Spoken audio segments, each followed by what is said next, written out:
You're listening to Art Affairs, Episode 18. Today I'll be talking to Helice Wen.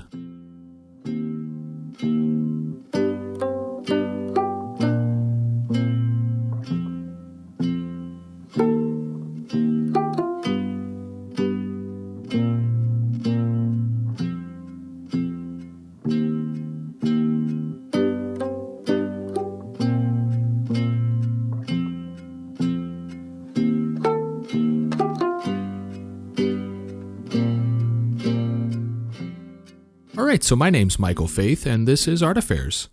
If this is your first time listening, Art Affairs is meant to give you a look at and into the new contemporary art community, featuring conversations with artists, gallerists, curators, printmakers, shining a spotlight on the human side of the wonderful work they do.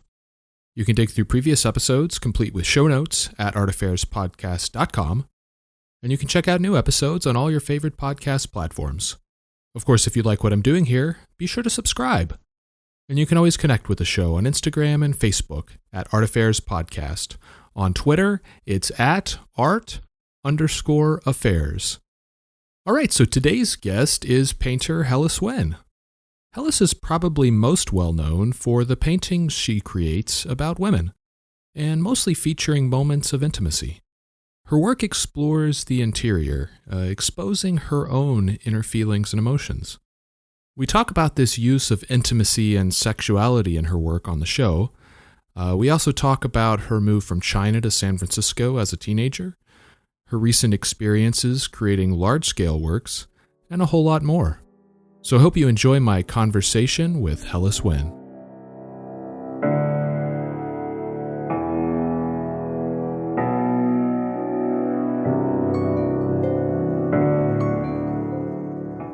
Helice, welcome to the show. It's so good to have you on. Thank you for having me. All right, so let's talk a little bit about your background, and I think it's interesting. You originally grew up and you were raised in Shenzhen, China, which, from what I understand, is a city that's fairly modern, but it borders Hong Kong. Yes.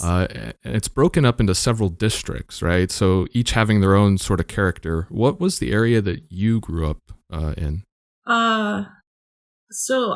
Shenzhen started around 79, 80. So when I grew up in Shenzhen, it's fairly still not as modern as right now. So I grew up in a district that really close to the Hong Kong border. Okay, and was that mostly, it was pretty like a dense like city environment, right? It's very city environment, and we're so close to Hong Kong. Our satellite signal will put up the Hong Kong TV instead of Chinese TV, so we can watch some news that sometimes they don't allow to play in the China. That's what I remember the most. Did you visit Hong Kong and like other parts of China much when you were a kid? I went to Beijing when I was a kid and some other places. Yeah, but Hong Kong, first time I went to Hong Kong was when I about to move to America. I have to go to Hong Kong to take the plane. Take the airplane to come to San Francisco. Okay, and what kind of works did your parents do while you were growing up? They were doctors. Okay. Yeah. So no like, and from what I understand, you're an only child, so you didn't really have any like artists in your immediate family, did you? No, not I can think of, not at all. So how did you become interested in art? Like, what gave you that curiosity? Okay, so I grew up in an environment that doesn't have much of a neighborhood sense, so you kind of just lock up in your apartment. That's why I read a lot when I grew up. Like I read a lot of like children's book, and I start to copy them. Yeah, I don't really get out to play so much. All I do is just copy, drawing, and then when I got a little older, my mom would send me to art classes. Well, that's cool. So they were pretty supportive of your interest in art? Yeah, they think it's an interest. They didn't think that it's a career path. If so they knew, they probably wouldn't do that. They wouldn't have encouraged as much. Yeah. So you mentioned getting on a plane and going, from Hong Kong to go to the U.S. So in I think it was 1999. You were around the age of 14. Yes. You moved to San Francisco. What prompted that move? And was that like your whole family, or was it just you? So my grandparent moved. So my family moved here since 50s. And then slowly, that's you call chain migration, right? and, and my grandparents were already here, and my aunts and my uncles, and then we've been waiting for a long time. It's our turn, and we came here in '99 with my parents. Yeah. Okay, and your parents were still working as doctors just now in San Francisco? No, they retired a long time ago. Yeah. Okay. Yeah. And was that a difficult transition for you? Just, moving in basically a complete cultural shift from, the Chinese culture where you grew up to, very Americanized city in San Francisco. It was, yeah. I didn't notice how hard it was for me as a teenager, but like now I look back, it must be a huge impact on me. But I also have to say San Francisco is not an Americanized city. Now I have to say another city in America. San Francisco is one of a kind. Okay, so that unique environment, I guess, made it a little bit easier for you. Mm-hmm. Were you learning English at the same time as you were adjusting to complete different culture? Yes. But I wasn't completely into schoolwork because my parent at the time still like flying back and forth. I'm pretty much by myself here. So it was hard to focus, and I didn't really know like the whole school system, and then I don't know what I'm studying for. Does that make sense? Like I don't really have like a clear idea. Like your direction, you didn't have a well-defined direction. Mm-hmm. So at that age, that must have put you like right before high school. So when you moved to San Francisco, did you start attending like the public school system and going to like high school? So back then was a really interesting thing. It's called a transitional school. They put me into that transitional school. The school actually called Newcomer High School. It's not very subtle at all. Yeah. Well, I'm glad they take that out. It's very stupid. It's a official high school, but everybody that went to the school were new immigrants. So nobody really speak the English. Nobody has any direction. No one thinking about SAT or going to college or anything like that. So it's not really good environment. Do you think that was better or worse? Do you think it was, because I can understand the mentality behind it. Mm-hmm. Like they want to ease your transition as much as possible, but do you think it sheltered you too much and maybe kept you out of stuff that you had to be exposed to later? Yeah, absolutely. Like first of all, we don't study the same thing as I started as a 9th grade, but for my understanding, we study a completely different thing than the regular 9th grade. Something like way simpler. So after when I transitioned to a regular high school, I had really hard time in catching up. So what point did that happen? Was that like midway through, like your junior, senior year? In a sophomore, yeah, I transitioned to regular school. And had your interest in art graduated to become a interest in that as a career in the high school period, or did that come later, I guess? Yeah, I actually stopped doing any art, and when I came to America, I didn't go to any art classes. Mostly because I don't really have a direction, and I always thought, if I want to be artist, I should have like super formal training since a little, just like athlete. But I did not have that. I only have like a class for hobby, So I was thinking maybe just go to college, get some degree. I don't know, business.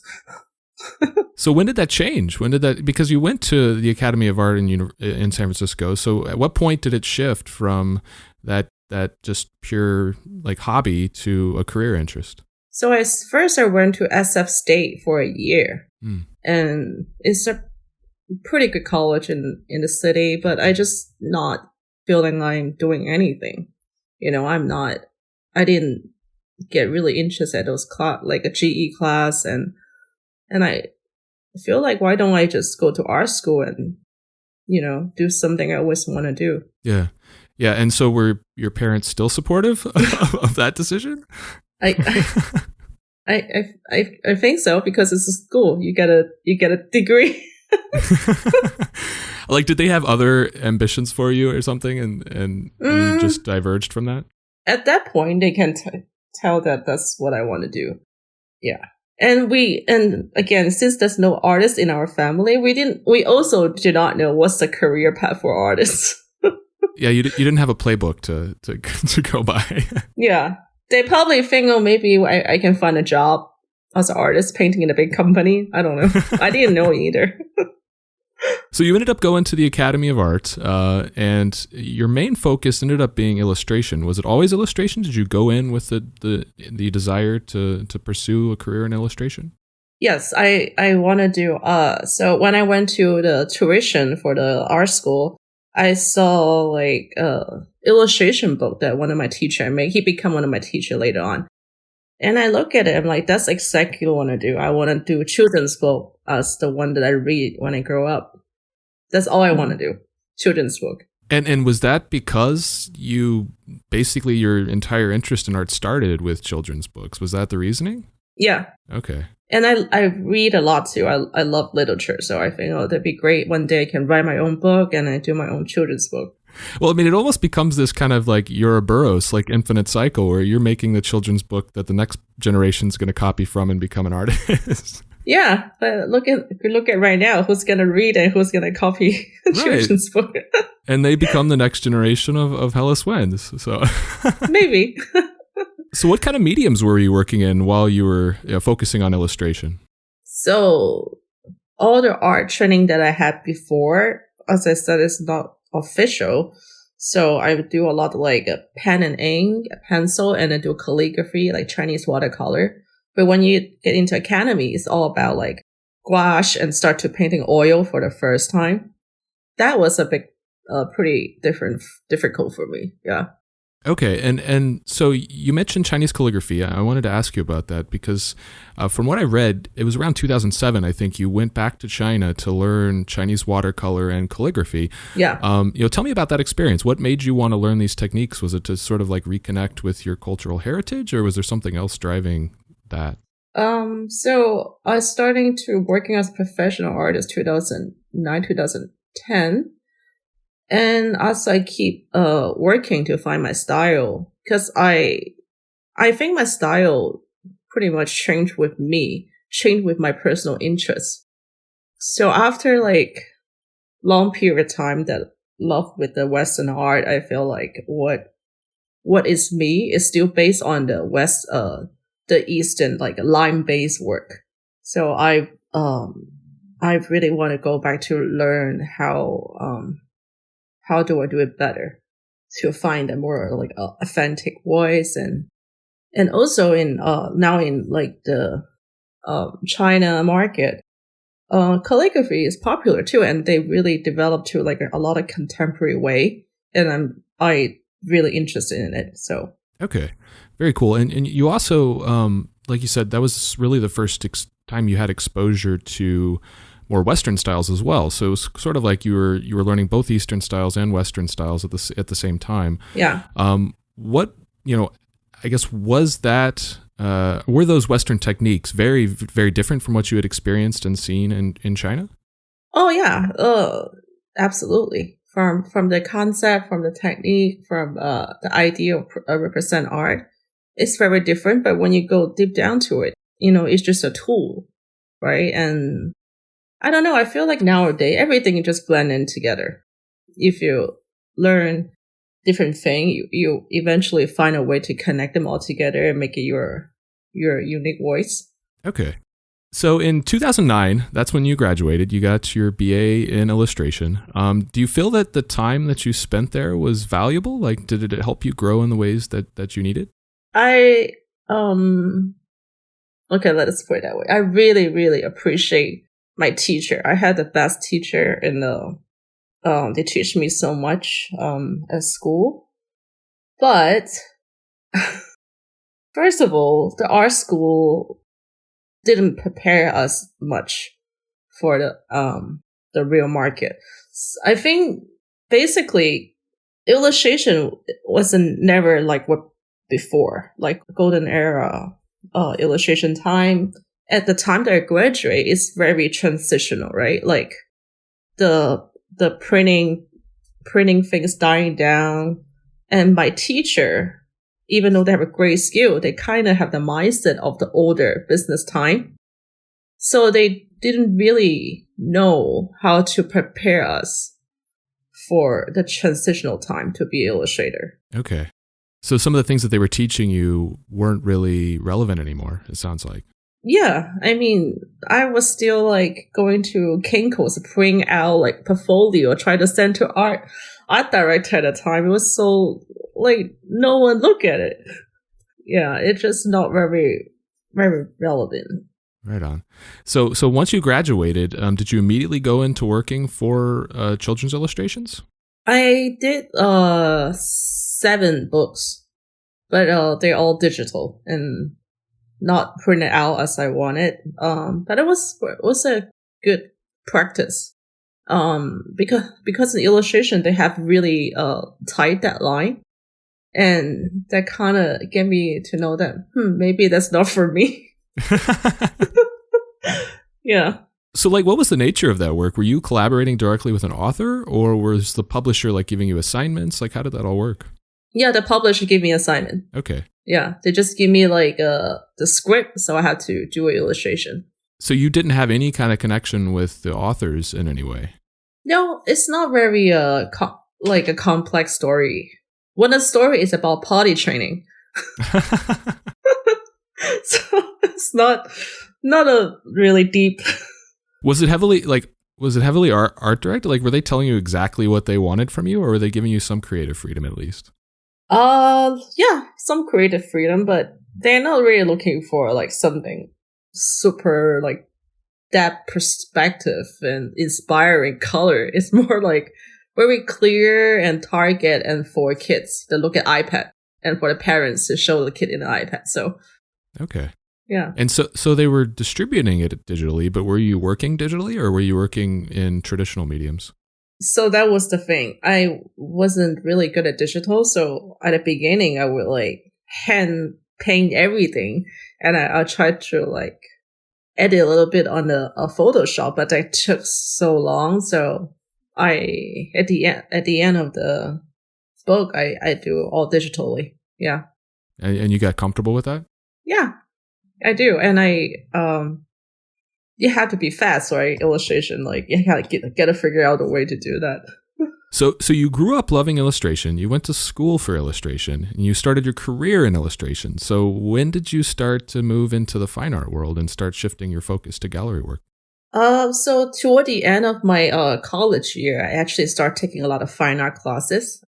And I start to know that my interest is more like not so much of a assignment based, and I'm not as fast as my classmate. They're super good with the assignment. They're really good with the order. They can give you like great concept art. But for me, I kind of need like time to think, and I want to take my time to develop the idea slowly. And instead of digital, I'm really into all those like traditional technique, like painting, and I had an interest on printmaking. I like the feeling of making stuff slowly, and then I see the finished product and like that. So I just think that fits more my personality better. I mean, so if anything, the one of the things that might have come out of your college experience was having exposure to these things, and planting that seed in a way, right? Mm-hmm. Yeah. And then your experience working in illustration ultimately showed you what you didn't want to do. Like all the things wrong with what you thought you wanted, right? At the time, but I still do want to do illustration. My goal, now I have one, that I still want to do a children's book that I write and I illustrated. Okay, so you want to go back into that, but more under like your control and Yes. things that you're writing yourself. Yeah. Okay, that's great. And so that shift from illustration to fine art seemed to happen pretty quick, because you had your first solo exhibition at Modern Eden in 2013, which was just a few years after you graduated. Yeah. Called Between Lost and Found. How did that come about? Like, how did you first get involved with Modern Eden? So Modern Eden, their first location were 2 blocks from where I live. Yeah, we live it's on the same street too. So I first came in and said, "Oh, can I be your intern? Can I help out with the show? I want to learn because it's just out of school, right?" And I did that for a little bit, and then I started to show a few pieces. And I think because they just starting as well, so they're really open to a new artist like me. So they gave me the show. Yeah. And were you still doing illustration work while you were starting with the gallery, or was it a clean cut where you completely stopped? Yeah, I think I was still doing the children's book. Yeah. How did you break that time up? Like, how did you divide the time where you had time for both? I work a lot. Yeah, I do work a lot. I am in my studio like 6 days a week, if not 7. And at what point did you feel confident or comfortable to quit the illustration work and focus completely on your gallery work? I don't know. It's pretty naturally strict, I have to say. Yeah, I don't remember. Was it like the end of a contract where you finished the book and you're like, hey, I don't want to do another one? Yeah, I think I just saying like, oh, I don't have time to do a next one, and just slowly just stop. Okay. And so, you mentioned the goals to maybe get back into that. Is that something you're going to do in the near term, or is it just sort of a far off goal that you might get to at some point? So what I'm doing right now, I'm just slowly, I have a separate, sketchbook that's for children's book. I would like start to draw some character or little short paragraph about, the story. And one day when I have enough idea and I have the time slot, I will sit down to develop the book, but it's nothing in a hurry. Okay, very cool. That's awesome. So let's talk a little bit about like your particular style and the themes that you work in. So your work has a strong focus on both figures and floral elements. And you almost exclusively focus on the female figure. Yeah. So let's start there. Why have females become sort of the main subject for your work? I want to paint something that I know and I relate it to, right? I feel like at this point of my life, I'm more related to female. Maybe in the future, I'll more relate to men. I don't know. But right now, that's what I want to paint and what I feel I understand them more. Okay, that makes sense. And one of the main themes that you deal with, and a strong focus for you is intimacy. In fact, you had an entire show called Public Intimacy, and also sexuality, but not in a way that really like overtly sexualizes the figures. It's more about like documenting intimate moments, almost, right? Yeah. Shining a spotlight on the interior or inner feelings, which is very different, obviously, from the children's book work that you were doing.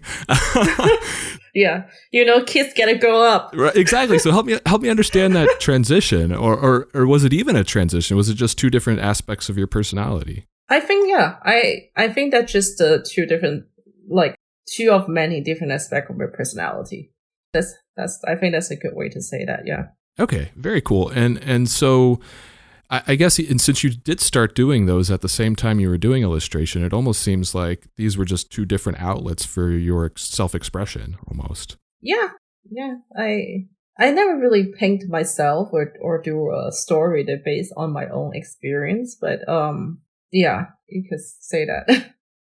And I mean, your work does seem somewhat narrative, though, right? I mean, and that could be because of your illustration background. It almost feels like you're telling stories in some of these pieces.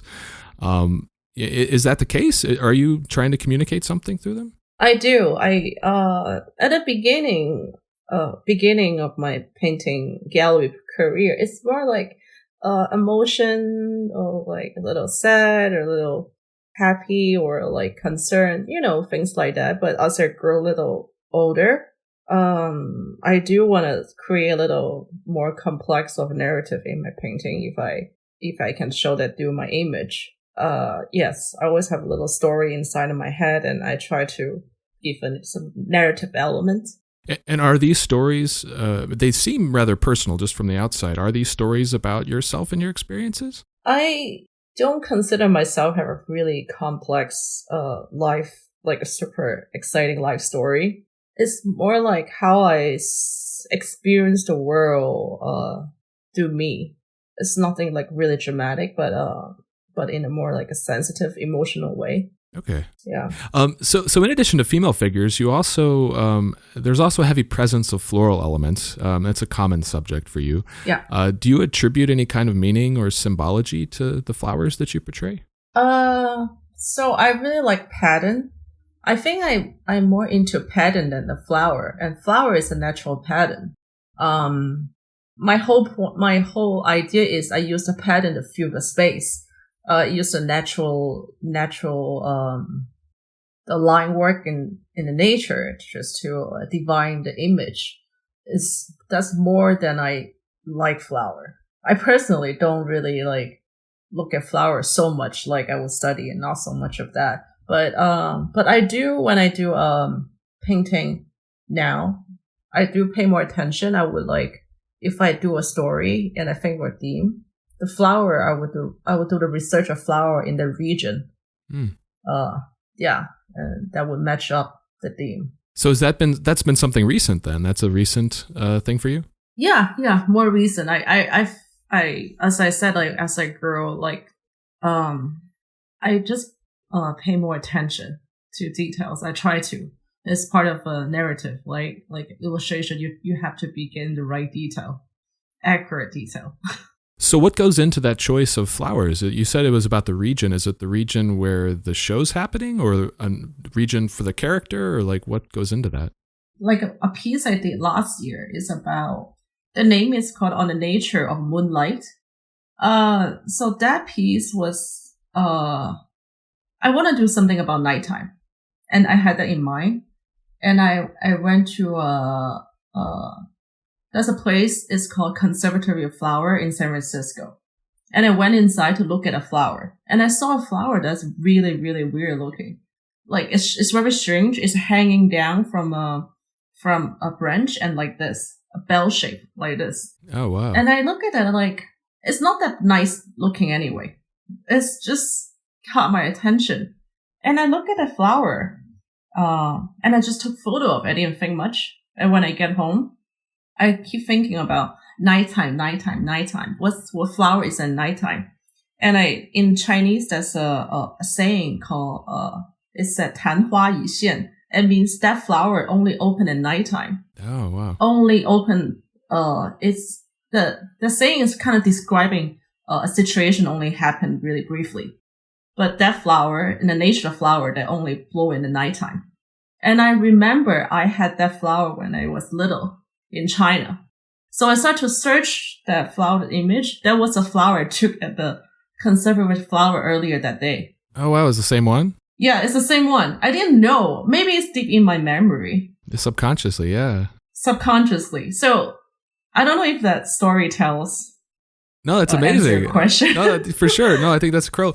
So it sounds like you're putting a lot more research into the flowers. Is that research giving you a greater appreciation for flowers? Because you said you were only really concerned about them for their floral, like their pattern aspect. Is it giving you a greater appreciation for it? Yeah, absolutely. You know how like you can just go to Wikipedia, you can lost it for like an hour. That's like exactly what I do. Like I would like now I would look at flowers and butterfly or birds and stuff, and I would like and connect to the others, connect to the local weather. You know. So when are you going to grow your garden? Are you going to grow a garden now? In San Francisco, I don't know.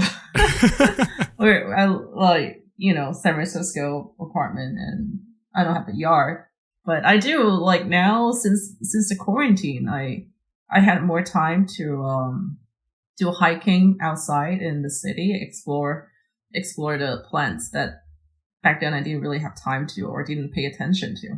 Very cool. So did your experience learning, I guess, Chinese watercolor and calligraphy, did that help? I guess, has that carried over into your work today? And do you see like that fingerprint in what you're making now? I do painting and drawing. So drawing is a very different technique to me. I try to combine the calligraphy technique into drawing. So big part of my drawing actually is painted by a calligraphy brush. I would dip into the charcoal powder and draw with it. That's one way. Yeah. Does it play into your paintings at all? Do you try to incorporate some of those techniques there? Not much yet, but I think calligraphy and watercolor for me, painting wise, is more about the composition that give me the impact, like how they break down the stroke and how they place a certain stroke on the paper. I think the composition is what matter more for the painting. That's fascinating. I really like that. And so you do work in a lot of different mediums. Everything from acrylic to oil to graphite, even watercolor you mentioned. What goes into your decision about what medium you're going to use for a particular piece or a particular body of work, since you do use so many? That changed, right? Because back then, I mainly used acrylic because I'm just not very comfortable with oil. I studied painting with acrylic instead of oil first. And I'm more comfortable with it because I feel like acrylic has more time to, you can make change a little bit more easily than oil, and it dry faster. And I feel like back then I just didn't get the idea of oil. But now what I mainly do is I paint acrylic first on as a flat base, like a flat color. And then I paint oil on top of it. Because oil, I love how oil can be really, really like opaque and also can be really transparent if you use it right. So in that way, I can show through the acrylic color underneath as a layer. So I like that a lot. That's what I'm mainly doing. Also save money and save time. Yeah. Yeah, it's curious. Like, what is it about that acrylic underpainting that, like, why not do all of it in oil? Is it because of the money, or are there aspects? Money. Okay, money. Okay, that makes sense. And what's your favorite? Like, what of all the mediums that you work in, what do you like the most, and what's like home to you? Like drawing. Drawing is super easy. I always feel like drawing is for me to rest. Okay. It's my resting time. I don't have to think. I can be playful. I can do it not looking at it. Well, not as easy, but I just very, very comfortable for me. That makes sense. I mean, it makes sense because that's sort of where you started it, you know? Mm-hmm. So are there mediums that you'd like to explore but haven't had a chance to? I really want to learn more digital skill, right, at this point. Yeah. It's just something that you always do. Like back then you would think, oh, I can just travel everywhere with my sketchbook and draw. But right now you travel everywhere. With the iPad, you can create beautiful image, and that it just, and can connect to other medium better. That's how I feel. And that's what the future of the art going to. That's how I feel. I really want to learn more if I have a chance. Okay, very cool. And is that purely like digital paintings, or are there other like 3D type digital work that you'd want to do? Yeah, like that, like 3D kind of work. That's what I want to do, like 3D modeling but there's a local organization that I really like in San Francisco. It's called Gray Area. They do a lot of that. They will combine like digital art with art performance, like that, like a lot of hologram kind of thing. Oh, wow. Yeah, that's what I want to do. Like they will have a lot of dance performance or concert, with the performer will wear like a head cam, and then they project the audience and then back to the computer and make a completely different art scene. That's something I want to do. Like, oh wow, that's fascinating. Yeah. When it's digital art, I'm not meaning like a Photoshop like that, but more like you bring like a pattern or what I draw the image more into life, so people can feel the intimacy instead of just a 2D. So more interactive, I guess. Yes, that's that. Yes. Interesting. So how are you going about learning this? You mentioned Skillshare. Are these like online courses, or how are you doing it? Yeah, it's so difficult. Like, I'm thinking I'm just gonna learn little by little, and maybe in the future I can collaborate with somebody. But that's absolutely what I want to do in the future. Awesome. So if anybody's listening that wants to collaborate with Alice. And I have a zero skill, guys. Just bear with me. Collaborate/train. Yes. So you make heavy use of live models, and that's been a big part of your process for a while now. Yeah. And what does that process usually involve for you? Do you usually go in with like a particular set of scenes in mind that you want to paint, or do those sessions actually themselves spark new ideas? So I always tell my model, I'll give my 80%, you contribute 20. I will tell them like what I try to do, and then I would like at the beginning I would do like a couple of set that the posts that I already sketch out, I plan out. I want that at the beginning for sure, and then probably more than 20. And toward the end, I'm like, oh, why do you guys do something that you think that works? And usually it works. Yeah. And those spontaneous, I guess poses and stuff that the models come up with, do they make it into your work? Yeah, actually, usually better than what I plan. Really? Yeah. That's amazing. So, what do you try to accomplish during these sessions? Are you trying to work, or is it mostly just documenting them with like photographs for later? For later, I always like. Even now, I would go back to the photo shoot I do years ago, and with a different eyes, I would always find something that back then I don't think that works. But now I feel like, oh, actually it's really interesting. Okay. So you're mostly taking photographs then? You're mostly photography? Oh, yeah. Oh, you mean like if I go there to sketch live? Right. Oh, no, I don't do that. I usually just take photo. Okay. Yeah. And in fact, one of your shows at Spoke Art, Preludes, you actually had some of those Polaroids as part of the exhibition, right? Yeah. Would you ever want to make photography a bigger part of those exhibitions, or is it purely just a means to an end for you? So that's another thing I want to learn. If I have the time and chance, no, I will find the time for it. I want to do I want to be a better photographer. So you would actually have a bigger portion of your exhibitions be the photography that went into the paintings that you made? Yeah, depends on the theme, I guess. I think mainly at the end of the day, no matter what I want to do, is always go back to I want to make a good image. I want to make a good painting. So photography would help with I train my eye with lighting and composition. And at the end of the day, it goes back to paint a better painting. That's true. Yeah, no, that's what's amazing about photography is that it's so much about lighting and so much about composition. Mm-hmm. Mastering those skills as a photographer could go directly back into your painting work, Do you do any of those yourself? No, I did take a couple classes on photography when I moved to Austin. Uh-huh. And I tried, I kept with it for a while, but I kind of got interested in other things. So, yeah. Are there art practice? No, like I tend to collect hobbies. Like my main hobby is collecting other hobbies. So I see. I just went from thing to thing to thing for a while. So you have many talents. I don't know if they're talents. It many interests, I guess. I see. That's the key way to learn. Yeah. No, and that's the thing. It's just about learning. Trying to improve your own experiences. What do you keep any kind of sketchbook like on a daily basis? I do. I sold a lot of pages before. And also like some pages I frame it and show it with my show. But now, yeah, I keep my sketchbook. But now my sketchbook's more like a bunch of writing. So like journaling? More like a breakdown of painting, like literally which color I put on first, and then line work. More like a menu for a painting. Okay. So like instructions to yourself about how you want the painting to go? Yeah, more like that. Yeah. Okay, interesting. And what is a typical day like in the studio for you? I just go in, drink a lot of coffee.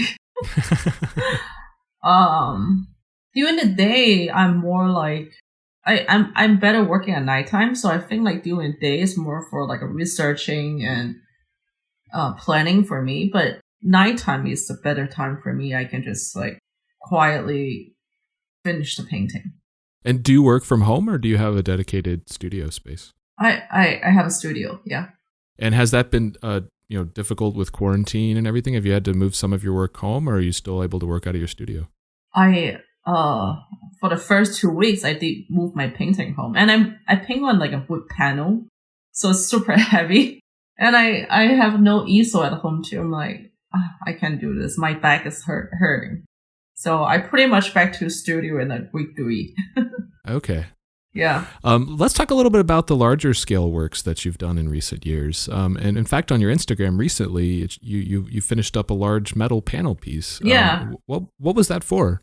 That was really interesting. So I did like a small mural during quarantine for like a SF, like a local community. I think this art collective, Charlie, he found me on Instagram, and he owned this like a big art studio in Hunters Point that he mainly do a lot of work for Burning Man. So it's a bunch of installation art, like fire and lighting kind of thing. And he wants some painting for his art collective. So he gave me that like big metal sheet and asked me to paint whatever. Oh, wow. So had you worked on metal before, or was that new? It's new, yeah. How did you like it?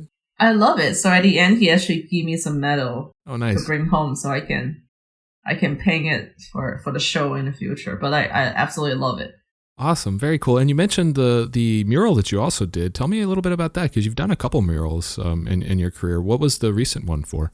The recent one is for a local like a project called Paint the Void. Is for painting the all the restaurant and business that closed down. They need to board up, and they find like a bunch of local artists paint the board. And I'm lucky enough they gave me a permanent wall. Nice. So that piece is gonna be like be up, and it's next to where I live too. So I think it's great. Yeah, you'll be able to see it every day. Yeah. So something for my neighborhood. Very cool.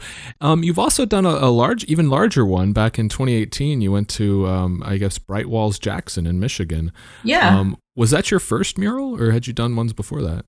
I done something smaller before, so I never done anything that big. It's like 3 stories. So when I see that wall, I'm like, you guys sure? Am I sure? But I had a great time. I learned so much. I learned so much from the meaning of doing mural is for the local community. I also learned like a work effort from other artists. Like just do it. You can. That's your job. When you see a surface, you have to think about a way to fill it up in a certain time. Yeah, because you only have a week. Did you have like 4 or 5 days, or how long did you have? We had like 6 days maybe, but it was raining for 2 days. Oh wow. Yeah. So and the raining was in the middle of a week, so it kind of washed off a little bit what we did the day before. So that was a really interesting time. Wow, for sure. And do you approach these larger works differently than your traditional pieces, as far as composition and coming up with the design?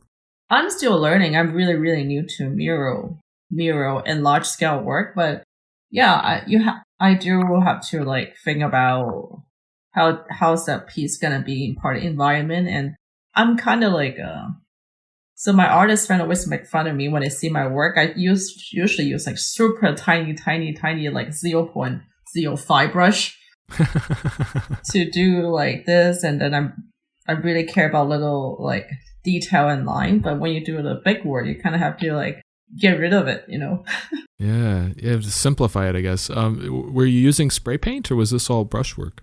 I use spray paint to mix it up. My painting technique, right? You lay down flat with acrylic, and then you paint on top of it with the oil. So that's exactly how I do with the spray paint. And I use spray paint to lay down the big flat color, and then I layer up so to create an effect. And so those upper layers were done with brush, or were you still using spray paint for those? With brush, yeah, with big brush, house paint.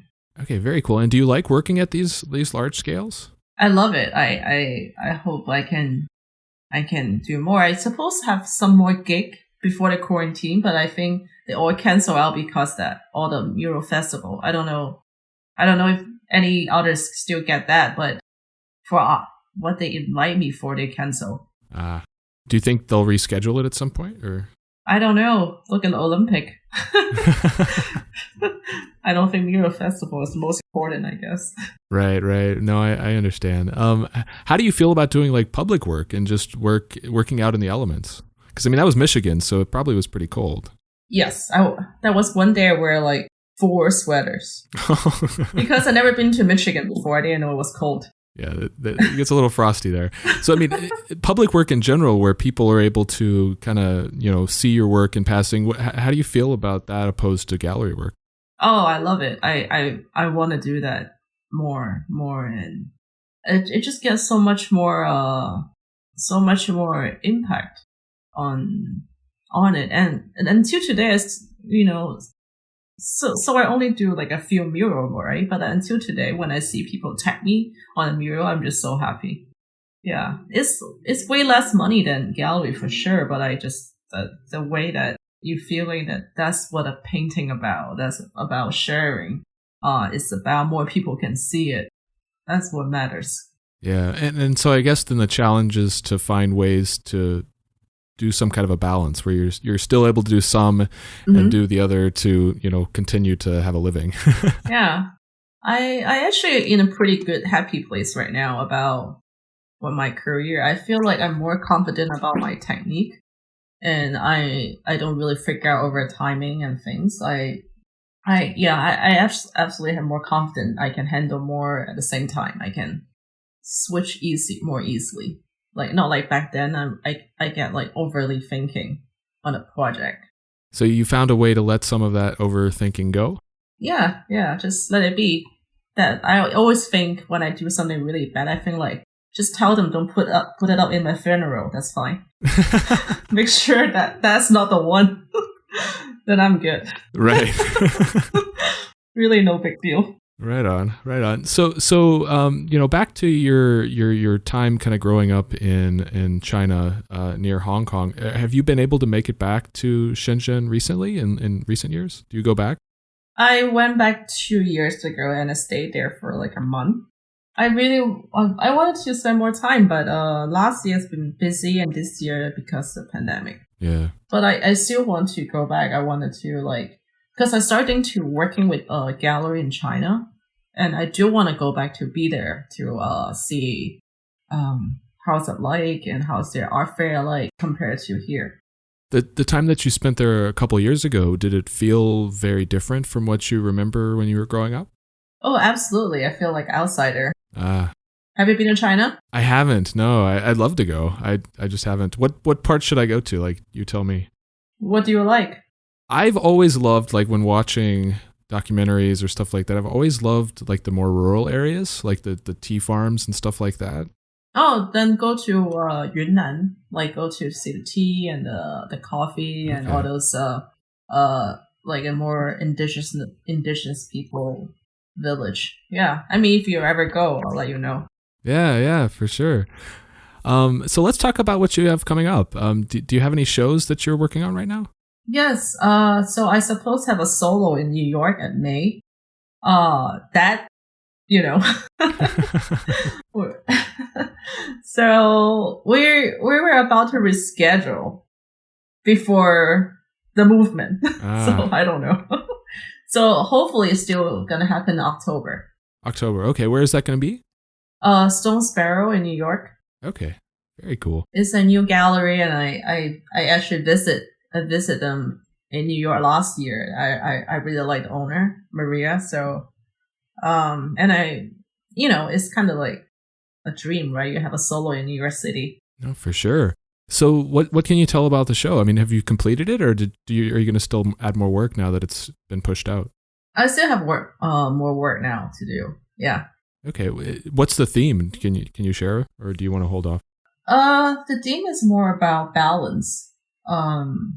It's about balance the expectation and reality, and don't let the expectation like hang you on, kind of like that. Right on. Right. How many pieces do you expect you'll have? I try to work at something larger scale than than bigger number. Since she's it's a new gallery, they have a less guideline for me, so they kind of let me do whatever that I feel comfortable with. Okay, and that's probably better for you, right? I mean, do you like that more?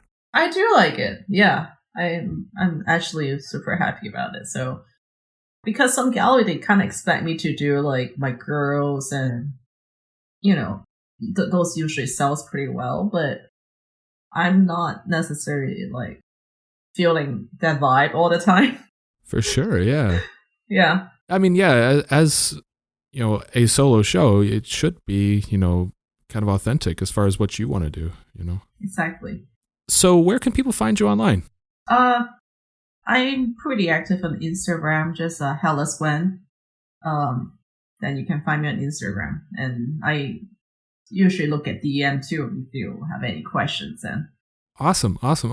So last question, and this is something that I like to ask everybody. Who is one artist that you'd like to see me have on the show? Oh, I'm really big fan of Judy Chicago.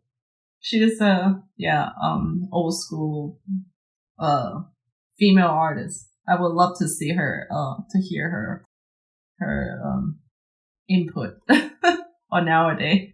Awesome. Very cool. Well, Helice, thank you so much for coming on and chatting with me today. I really appreciate it. Yeah. Thank you so much for bearing with me.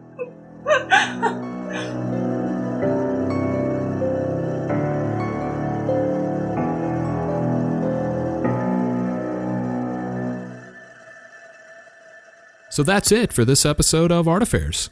I hope you enjoyed my conversation with Helice. One of the things I found most interesting about Helice's journey as an artist is this cycle that she's sort of participating in and contributing to. She first became interested in art growing up from reading and copying children's books, then decided to turn that love into a career and graduating with a degree in illustration, eventually started working as a children's book illustrator herself, making books for the next generation to be inspired by. And it sounds like that's something she wants to get back into, moving into both author and illustrator roles. I'm definitely eager to see how that ultimately develops. I'm also really eager to see Helice's new body of work this fall. Her solo show at Stone Sparrow in New York City, which was originally scheduled for May, has now been moved to the fall. So be sure to follow Helice's Instagram to find out more about specific opening dates and the show in general. So thanks again to Helice for joining me today, and thank you for checking out the show. I'm truly grateful for your support. Feel free to shoot me an email if you have any suggestions for the show, or if there's a guest you want me to try and have on. I'd love to hear any feedback you might have for me. You can contact me through my website at artaffairespodcast.com. And like I said at the front of the show, you can go there to check out any previous episodes. You can also find the show on Instagram and Facebook at Art Affairs Podcast. And last but not least, if you're listening on Apple Podcasts, I'd be super grateful if you took a moment to write a review for the show. It seriously just takes a second and helps out so much. So until next time, be good to yourself and be good to each other.